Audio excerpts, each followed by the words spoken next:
Major Cedric, the Public Information Officer for the Prince George's County Department of Corrections, and I'm here for another Milestone interview with Mr. Gamble. I'll let you introduce yourself, though. Well, my name is Mr. Gamble. I've been with the department now for, coming on, I think, close to 33 years. Started in 1989. Okay. Where are you from? I'm from Birmingham, Alabama. Actually, Bessemer, which is about 5-10 miles outside of Birmingham. So what brought you all the way up here to Maryland? That's interesting. My brother was actually stationed in the military here at Bowling Air Force Base. And at the time, he suggested to me, hey, why don't you come up and move to D.C.? You know, there are a lot of opportunities. How did you end up working in corrections? Because I know that's the field that not many people are drawn to. I came here and applied for several law enforcement positions. I worked in retail for probably about a year before I landed the job here in corrections. But at the time, I had been accepted in Maryland State Police and Department of Corrections at the same time. So my start date was actually the same day, and I had to make a choice on which one, and I chose corrections. Is there any person or persons you would credit for your mentor at the department when you first started? There are so many people. There's so many people. And I hate to start naming names because I know I'm going to leave some people out, but I think one of the first people that I can say I look up to or took an interest in me was Sergeant Fittler. He was one of the sergeants on midnights, and I worked midnights. So that was one person, but I can truly say I've learned so much from so many people, not just supervisors and command staff, but the people I worked alongside. So, I mean, as mentors go, I would have to say everybody that came before me in corrections, I learned something from. What are some of the main differences you see between working in the old facility when you first started versus the current department as we have it now? I guess besides the physical makeup of the building, the attitude I think that I had and my classmates and people coming in during that time, we were just very happy to have a job. And, it actually provided a lot for us. And, since COVID, things have changed.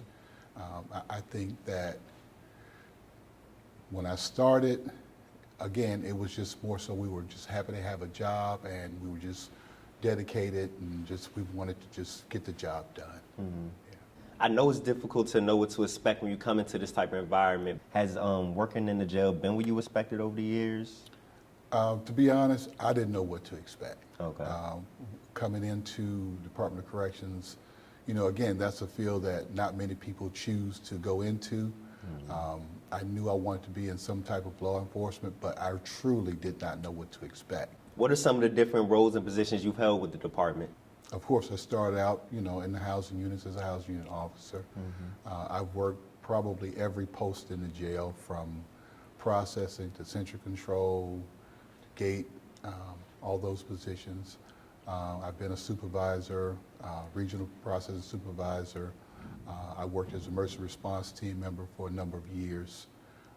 I worked as the tactical operations section chief, in charge of several different units, firearms, K-9, regional gang task force.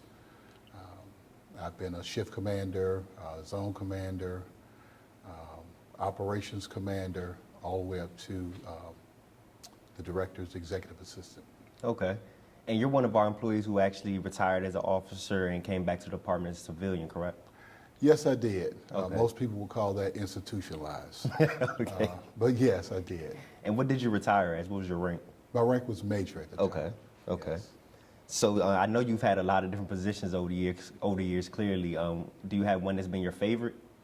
I think my favorite position that I held was probably, it's kind of a toss-up, but I think the most one I learned from each one. But being the tactical section chief over the several different units, it actually exposed me to a lot of things. So I heard a rumor that you were actually one of the founding members of ERT. Is that true? Pretty much, okay. Yes. When we started, we only had black sweatsuits that we had to get made and printed up with the ERT on them. Sweatsuits and duty belts. That was it. Okay, so you helped design the patch for ERT as well? Yes, I did. Okay. Yes, I did.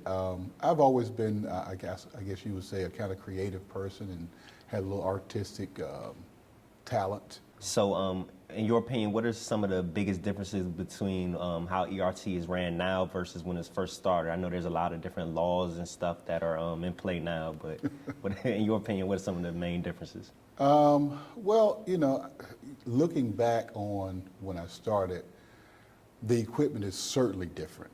So now with ERT, we have access to a lot more material, a lot more equipment. Makes your job a little easier, but not any less dangerous, I will say. So, of course, the laws are different. Things that we could do then, not saying, that were actually legal. Things like how you restrained an inmate. Those things have changed. The new equipment, restraint chairs and things like that we didn't have when we first started. Those are the types of things that's different. In your opinion, what is something that non-sworn employees take for granted or don't understand about officers and vice versa? Well, I would say there's not much, but for the things like non-sworn, small things like being able to leave and go to lunch and come back. Being a sworn person, you don't have that opportunity. Once you go through the door and you're inside, you're there for the duration, whether it's 8 hours or 16 hours. You can't go to lunch. There are certain pressures that I think the non-sworn, I wouldn't say they don't understand because they see it every day. The overtime, voluntary is good, mandatory, nobody likes mandatory. Being non-sworn, you don't necessarily get to have to do that. Over your years with the department, do you have any incident or event that's your most favorite or most memorable over the years? And you could name more than one if it's more than one. I guess one of the most memorable events that took place that I think I can remember,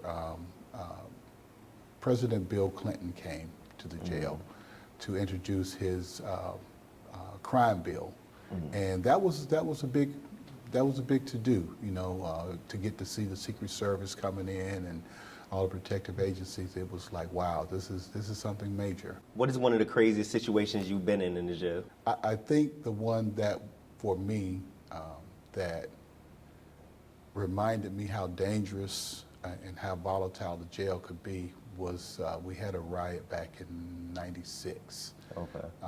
And that was a very crazy moment. It went from 0 to 1,000 in just a matter of seconds. You just didn't see it coming, and it shook up a lot of people. We lost some good people, but it just reminded me, and I think most of my coworkers, that this is a dangerous environment, and you always have to be ready.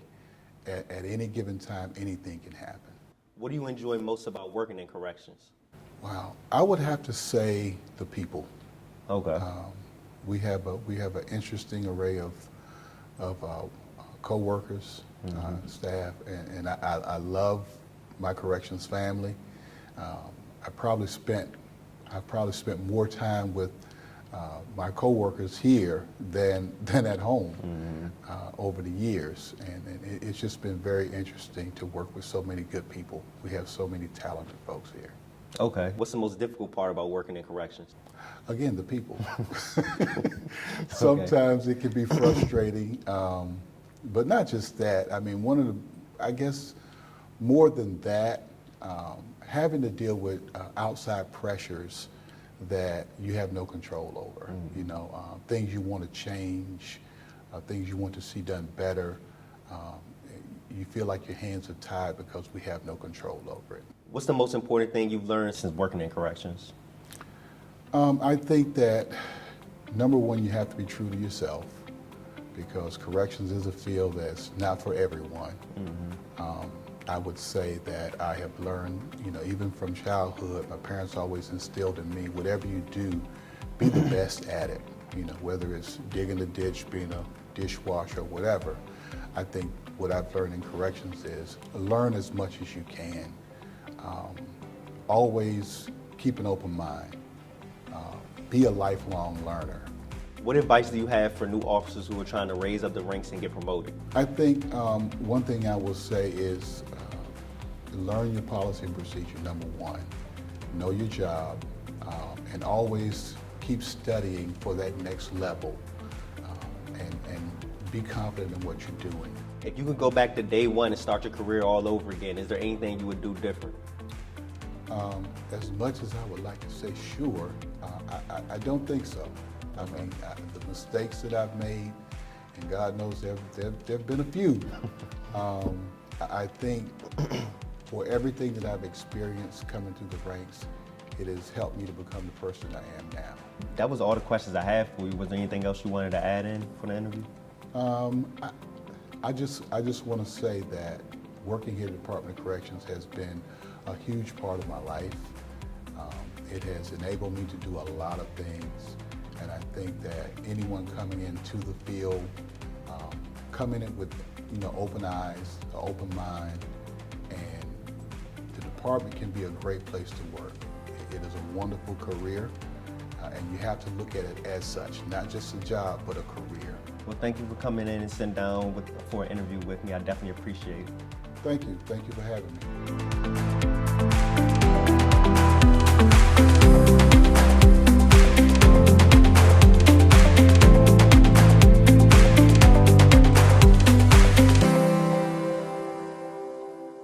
Why don't we stop training other academies, other ERTs, emergency response team?